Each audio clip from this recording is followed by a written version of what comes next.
ఓం శ్రీ సాయినాథాయ నమః. శ్రీ సాయి సచ్చరిత్ర 32వ అధ్యాయం. అన్వేషణం. గోఖలే గారి భార్య ఉపవాసం. బాబా సర్కారు.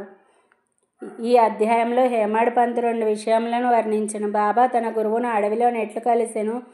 హరిద్వార్ దైవంను ఎట్లుగానెను. గోఖలే వారి భార్య 3 రోజులు ఉపవసించ నిశ్చయించుకొనగా నామెచ బాబా ఎట్లు ఉపవాస దీక్ష మాన్పించెను. ప్రారంభమైన హేమాడ్ పంత్ సంసారం అను అశ్వత్థ వృక్షంతో పోల్చుచు గీతలో చెప్పిన ప్రకారం దాని వేళ్లపైన కొమ్మలు క్రింద గలవలెను. దాని కొమ్మలు కింద వైపు మీది వైపు కూడా వ్యాపించి ఉన్నవి. అవి గుణములచే పోషింపబడుచున్నవి. దాని అంకురములు ఇంద్రియ విషయములు. దాని వ్రేళ్లు కర్మను చేయించుచు మానవ ప్రపంచం వరకు వ్యాపించి ఉన్నవి. దాని స్వరూపం కానీ దాని ఆధారం కానీ దాని అధ్యంతములు కానీ ఈ లోకమున తెలియరావు. వైరాగ్యమును పదునైన కత్తితో ఈ బలమైన వ్రేళ్లు గాని అశ్వత్థ వృక్షమును నరికి ఏ అతీత మార్గమును అనుసరించి తిరిగి జన్మ లేదో ఎట్టి దానిని అనుసరించవలెను. అట్టి దారి యందు నడుచుటకు దారిచూపు మంచి గురువు సహాయం మిక్కిలి అవసరం. అతడెంత పండితుడైనప్పటికీ వేదవేదాంగములను బాగా చదివినప్పటికీ తన గమ్యస్థానమును సురక్షితంగా పోలేడు. మార్గదర్శియే ఉండి సహాయపడి సరియైన దారి చూపినచో మార్గంలో నున్న గోతుల నుండి అడవి మృగముల నుండి తప్పించుకొని సుగమముగా పయనించును. ఈ విషయంలో బాబాయ్ అనుభవం బాబాయే స్వయంగా చెప్పెను. ఇది మిక్కిలి విచిత్రమైనది. దీని ప్రకారం జాగ్రత్తగా నడుచుకున్నచో నమ్మకం, భక్తి, మోక్షం ప్రాప్తించును. అన్వేషణం. ఒకానొకప్పుడు మేము నలుగురం మత గ్రంథములు చదువుచూ అజ్ఞానంతో బ్రహ్మము నైజం గూర్చి తర్కించ మొదలెడితిమి. మాలోనొకడు ఆత్మను ఆత్మచే ఉద్ధరించవలను కానీ ఇతరులపైన ఆధారపడరాదు అనను. అందుకు రెండవ వాడు మనస్సు స్వాధీనమందుంచుకున్నవాడే ధన్యుడని. మనం ఆలోచనల నుండి భావముల నుండి ముక్తులమైనచో మనకంటే వేరైనది ఈ ప్రపంచంలో మరేదియూ లేదని చెప్పెను. మూడవ వాడు దృశ్య ప్రపంచం సదా పరిణామశీలమైనదని, నిరాకారి అని, శాశ్వతమైనదని, కావున సత్యాసత్య విచక్షణ అవసరమనియూ చెప్పెను. నాలుగవ వారు పుస్తక జ్ఞానం ఎందుకు పనికిరానిది, మనకు విధింపబడిన కర్మను మనం పూర్తి చేసి తనువును మనమును పంచప్రాణములను గురువు పాదములపై పెట్టి శరణు వేడవలనని. గురువే దైవం సర్వమును వ్యాపించిన వాడు. ఇట్టి ప్రత్యయమేర్పడుటకు దృఢమైన యంతులేని నమ్మకం అవసరం అనెను. ఈ ప్రకారంగా తర్కించుచు మేము నలుగురు పండితులము భగవంతుని వెతుకుటకు అడవులలో తిరుగనారంభించితిమి. తక్కిన ముగ్గురు వారి స్వతంత్ర బుద్ధిని ఉపయోగించి వెదక నిశ్చయించిరి. దారిలో ఒక వర్తకుడు మమ్మలను కలిసి ఇప్పుడు చాలా ఎండగానున్నది, ఎంత దూరం పోచున్నారు, ఎక్కడికి పోచున్నారని అడిగిన. అడవులు వెదుటకని మేము జవాబిచ్చితిమి. ఏమి వెదుటకు పూనుకొంటిరని అతడు తిరిగి అడిగిన. ఏదో సందిగ్ధమైన యుక్తి జవాబిచ్చితిమి. ధ్యేయరహితముగా మేము తిరుగుట చూచి అతడు కనికరించి ఇట్లను: అడవుల సంగతి పూర్తిగా తెలియకుండా మీ ఇష్టం వచ్చినట్లు తిరగరాదు. అడవులలో సంచరింపదలిచినచో మీ వెంటనొక మార్గదర్శి ఉండియే తీరవలను. అనవసరంగా ఈ ఎండవేళప్పుడు ప్రయాసపడరెందుకు? మీ రహస్యాన్వేషణమును నాకు చెప్పనక్కరలేదు. అయినను మీరు కూర్చుండి భోజనం చేసి నీళ్లు త్రాగి కొంత విశ్రాంతి తీసుకొని పిమ్మట పోవచ్చును. ఓపికతో నుండుడనెను. అతడింత మృదువుగా మాట్లాడినను వారిని నిరాకరించి నడవసాగితిమి. మాకన్ని సంగతులు తెలియను కాన ఇతరుల సహాయం అక్కరలేదనుకొంటిమి. అడవులు పెద్దవి, మార్గములు లేనివి, చెట్ల దగ్గరగాను ఎత్తుగాను నుండుటచే సూర్యరశ్మి లోపల ప్రవేశింపకుండెను. కనుక దారి తప్పి అటు ఇటు చాలాసేపు తిరిగితిమి. తుట్టతుదకు ఎక్కడ నుండి బయలుదేరితిమో అచ్చటికే అదృష్టవశాత్తు తిరిగి వచ్చితిమి. బంజారా తిరిగి కలిసి కొని ఇట్లనెను: మీ తెలివితేటలపైన ఆధారపడి మీరు దారి తప్పితిరి. చిన్నదానికి గాని పెద్దదానికి గాని సరి అయిన మార్గం చూపుటకు ఒక మార్గదర్శి ఉండియే తీరవలను. ఉత్త కడుపుతో ఏ అన్వేషణమూ జయప్రదం కాదు. భగవంతుడు సంకల్పించనిదే మనకు దారిలో నెవ్వరూ కలియరు. పెట్టిన భోజనం వద్దనకుడు, వడ్డించిన విస్తరిని త్రోసివేయకుడు, భోజన పదార్థం అర్పించుట శుభసూచకము. ఇట్లనుచు తిరిగి మమ్మలను ప్రశాంతముగా భోజనం చేయమని బ్రతిమాలను. నా మిత్రులు ముగ్గురు ఈ మాటల లక్ష్యపెట్టక భోజనం చేయకుండా ప్రయాణం సాగించిరి. వారి హఠామవిధిముగా నుండెను. నేను మాత్రం ఆకలితోనూ దాహంతోనూ నుంటిని. బంజారా చూపిన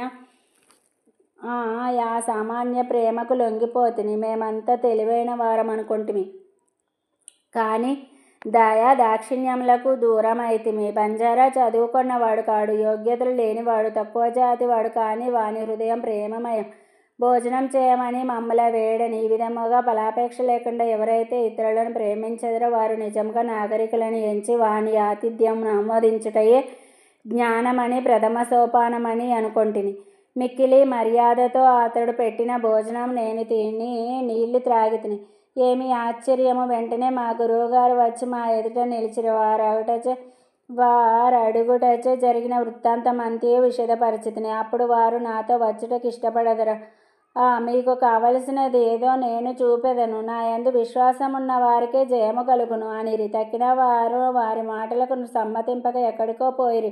నేను మాత్రం వారికి గౌరవపూర్వకంగా నమస్కరించి వారి ఆజ్ఞకు లోబడితిని. అంతటా వారు నన్నొక బావి వద్దకు తీసుకొని పోయిరి. నా కాళ్ళను తాడుతో కట్టి నన్ను తలక్రిందులుగా ఒక చెట్టుకు కట్టి బావిలో నీళ్లకు 3 అడుగుల మీదుగా నన్ను వేలాడదీసిరి. నా చేతులతో గాని నోటితో గాని నీళ్లను అందుకొనలేకుంటిని.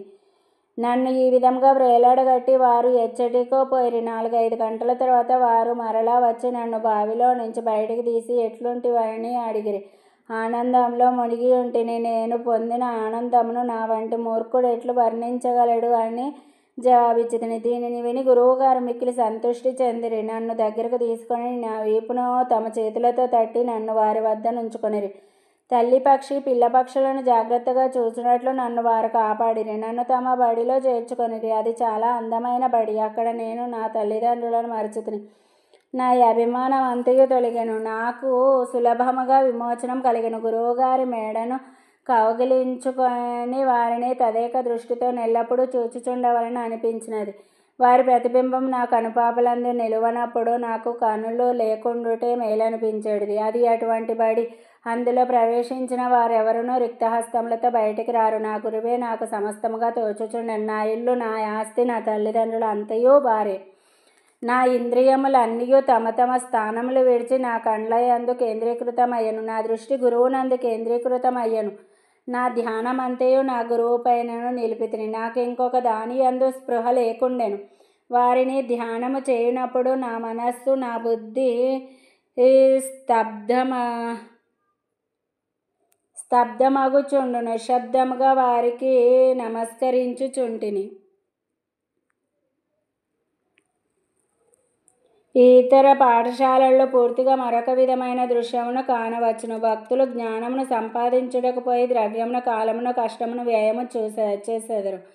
తుట్టతుదకు పశ్చాత్తాపపడెదరు. అక్కడున్న గురువు తనకు గల రహస్య శక్తిని గురించి, తన రుజువర్తనం గురించి పొగడుకొనుచు తన పావిత్ర్యమును ప్రదర్శించునే కానీ హృదయము మృదువుగా నుండదు. అతడు అనేక విషయముల గురించి మాట్లాడును. తన మహిమను తానే పొగడుకొనును. కానీ అతని మాటల భక్తుల హృదయములందు నాటవు. వారిని ఒప్పించజేయవు. ఆత్మసాక్షాత్కారం అతనికి తెలియనే తెలియదు. అటువంటి బడులు శిక్షలకు ఏమీ మేలు చేయని వారికి ఏమి లాభము? కానీ పైన పేర్కొన్న గురువు మరొక రకం వారు. వారి కటాక్షంచే ఎట్టి శ్రమ లేకయే ఆత్మజ్ఞానము దాని మట్టుకు అది నా యందు ప్రకాశించు. నేను కోరుటకేమీ లేకుండెను. సర్వం దాని మట్టుకు అదియే పగటి ప్రకాశం వలె బోధపడెను. తలక్రిందుగాను కాళ్ళు మీదుగాను నుంచుట వలన కలుగు ఆనందం గురువుకే తెలియను. నలుగురితో ఒకడు కర్మఠుడు, అనగా కర్మలందు నమ్మకం గలవాడు. అతనికి కొన్ని కర్మలు, విధులు, నిషేధములు మాత్రం తెలియను. 2వ వాడు జ్ఞాని. అతడు తనకున్న జ్ఞానమునకు గర్వించువాడు. 3వ వాడు భక్తుడు. భగవంతునికి సర్వస్వ శరణాగతి చేసినవాడు. భగవంతుడే సర్వమని చేయువాడని అతని నమ్మకం. వారిట్లు తర్కించుచు వివాదపడుచుండగా దేవుని సమస్య వచ్చిన వారు తమకు తెలిసిన విద్యపైన ఆధారపడి దేవుని వెతుకుటకు పోయిరి. వివేకమునకు వైరాగ్యమునకు అవతారమగు శ్రీ సాయి ఆ నలుగురిలో నొకరు పరబ్రహ్మ స్వరూపులై కూడా వారెందుచేత ఇతరులతో కలిసి తెలివి తక్కువగా ప్రవర్తించిరని ఎవరైనా అడగవచ్చును. ప్రాణాభిప్రాయమును వారి మంచిని సంపాదించుటకును వారికి ఒక ఉదాహరణము చూపుటకును వారిట్లు చేసిరి. వారు అవతార పురుషులైనప్పటికీ ఒక సాధారణుడైన బంజారాను గౌరవించి వాని ఆహారం ఆమోదించిరి. అన్నం పరబ్రహ్మ స్వరూపమని వారి నమ్మకం. బంజారా ఆహారమును నిరాకరించిన వారు కష్టముల పాలైరి. గురువు లేనిదే జ్ఞానం సంపాదించుటకు వీలు కాదని వారు బోధించిరి. తైత్తిరీయోపనిషత్తు తల్లిని, తండ్రిని, గురువుని గౌరవించి పూజించి మత గ్రంథములను అభ్యసించవలనని చెప్పుచున్నది. ఇవియే మన మనస్సును పావనం చేయుటకు మార్గములు. మనస్సును పావనం చేయనిదే ఆత్మ సాక్షాత్కారం పొందలేము. ఇంద్రియములు గాని, మనస్సును గాని, బుద్ధిని గాని ఆత్మను చేరలేవు. ప్రత్యక్షం, అనుమానం మొదలైన ప్రమాణములు గలవు. మనకు ఈ విషయంలో సహాయపడవు. గురువుగారి కటాక్షమే మనకు తోడ్పడును. ధర్మం, అర్థం, కామం మన కృషి వల్ల లభించిన. కానీ 4వది మోక్షం గురువు సహాయం వలనే పొందనగును. సాయి దర్బారులోనికి అనేక మంది వచ్చి వారికి తెలియ విద్యలను ప్రదర్శించిపోయేడు వారు. జ్యోతిష్కులు రాబో విషయములు చెప్పుచుండేడు వారు. యువరాజులు, గౌరవనీయులు, సామాన్యులు, పేదవారు, సన్యాసులు, యోగులు, పాటకాండ్రు మొదలుగునే వారు బాబా దర్శనమునకై వచ్చేడు వారు. ఒక మహారు వచ్చి జోహార్ చేసి, ఈ సాయి మా బాపు అనియు వారు మన చావు పుట్టుకలకు తుడిచివేయుదురనియు చెప్పాను. గారెడివాండ్రు, గుడ్డివాండ్రు, చొట్టువారు, పత్తకులు, నాద సాంప్రదాయం వారు, పగటి వేషముల వారు కూడా అచ్చట సమాధరింపబడుచుండిరి. తన వంతు రాగా ఆ బంజారా కూడా గాన్పించను. తన పాత్రను ముగించను. మనం ఇప్పుడు ఇంకొక కథను విందాం. గోఖలే గారి భార్య ఉపవాసం. బాబా ఎప్పుడూ ఉపవసించలేదు. ఇతరులను కూడా ఉపవాసం చేయనిచ్చువారు కారు. ఉపవాసం చేయువాని మనస్సు స్థిమితముగా నుండదు. అట్టి వాడు పరమార్థం ఎట్లు సాధించును? ఉత్త కడుపుతో దేవుని చూడలేము. మొట్టమొదటి ఆత్మను శాంతింపజేయవలను. కడుపులో తడి కలుగజేయు ఆహారం కానీ పౌష్టిక శక్తి కానీ లేనప్పుడు భగవంతుని ఏ కళ్ళతో చూడగలము? ఏ నాలుకతో పొగడగలము? ఏ చెవులతో వారిని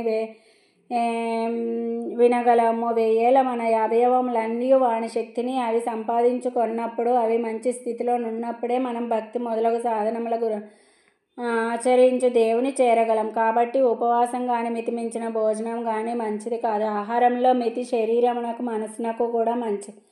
ఏది గోఖలే భార్య కానిట్కర్ భార్య శ్రీమతి కాశీబాయి వద్ద నుండి దాదా కేల్కర్కు జాబు తీసుకొని షిరిడీకి వచ్చిన ఆమె బాబా పాదముల వద్ద 3 రోజులు ఉపవసించి కూర్చుని నిశ్చయంతో వచ్చిన. బాబా అంతకు ముందు రోజు కేల్కర్తో తన భక్తుల హోలీ పండుగ నాడు ఉపవాసం చేయనీయనని చెప్పి ఉండెను. వారు ఉపవసించినచో బాబా యొక్క ఉపయోగం ఏమనను. ఆ మరుసటి దినము ఆమె దాదా కేల్కర్తో పోయి బాబా వద్ద కూర్చుండగా బాబా వెంటనే ఆమెతో ఉపవాసం చేయవలసిన అవసరం ఏమి? దాదా బట్టి ఇంటికి పోయి బొబ్బట్లు చేసి అతనికి పిల్లలకి పెట్టి నీవు కూడా తినము అని హోలీ పండుగనిచ్చిన. దాదా కేల్కర్ భార్య బయట చేరిన. కేల్కర్ ఇంట్లో వండుటకెవరు లేకుండిరి. కావున బాబా సలహా సమయోచితంగా నుండెను. గోఖలే గారి భార్య దాదా బట్టి ఇంటికి పోయి బొబ్బట్లు చేసిన. ఆ రోజు అక్కడనే ఉండెను. ఇతరులకు పెట్టెను, తాను తినెను. ఎంత మంచి కథ! ఎంత చక్కని నీతి!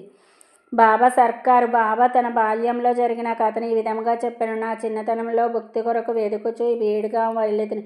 అక్కడ నాకు బట్టలపై చేయు అల్లిక పని దొరికెను. శ్రమ అనక కష్టపడి పనిచేస్తున్న యజమాని నా పనికి సంతృష్టి చెందిన. నాకంటే పూర్వం 3 కుర్రవాళ్ళు పనిలో నుండిరి. మొదటి వానికి 50 రూపాయలు, రెండో వానికి 100 రూపాయలు, మూడో వానికి 150 రూపాయలు. నాకు ఈ 3 మొత్తంలకు రెండింతలు అనగా 600 రూపాయలు జీతం ఇచ్చును. నా తెలివితేటలు చూచి యజమాని నన్ను ప్రేమించి మెచ్చుకొని నిండు దుస్తులు ఇచ్చి నన్ను గౌరవించును.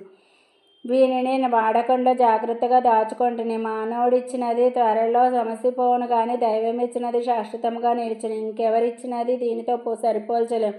నా ప్రభు తీసుకో అను కానీ ప్రతివాడు నా వద్దకు వచ్చి తే అనిచున్నాడు. నేనేమి చెప్పుచున్నాను గ్రహించువాడొక్కడును లేడు. నా సర్కారు యొక్క ఖజానా నిండుగానున్నది. అది అంచు వరకు నిండి పొంగిపోచున్నది. నేను త్రవ్వి ఈ ధనమును బండ్లతో తీసుకుపోండు సుపుత్రుడైన వాడు ఈ ద్రవ్యమును అంతయు దాచుకొనవలెను అనుచున్నాను. నా పకీర్ చతురత, నా భగవానుని లీలలను, నా సర్కారు అభిరుచి మిక్కిలి అమోఘమైనవి.